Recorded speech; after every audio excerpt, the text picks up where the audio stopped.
This is Tim from Your Six Studios. Today in this video I'm going to show you how to set up an internet connection on your Samsung TV. So if you're using Wi-Fi, it's very easy. Let's press settings and then just go to settings right now.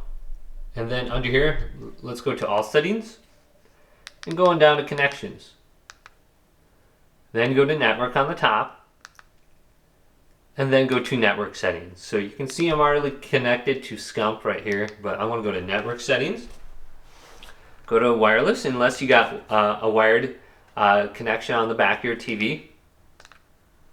And then we're going to search for available networks in my area. And then we just have to select it and type in the password. So I think this was mine right here. I can go to this. And then I can type in the password on my screen. And I will be connected to it.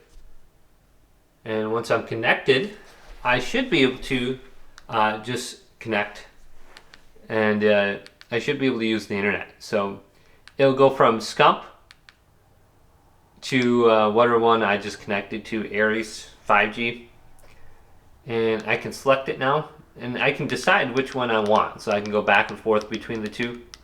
Just have to select it. Now if you do run into some issues, you can go to wireless under here again. I believe you can delete the current connection too and then just re-add it. So if you go to manage now, way at the bottom here, you can delete your old network and then you can just re-add it again if you are having some sort of issue with that and it's not connecting. So hopefully this video did indeed help you out. If it did, leave it a big thumbs up and subscribe my channel down below for more tech videos coming up next on Your Six Studios.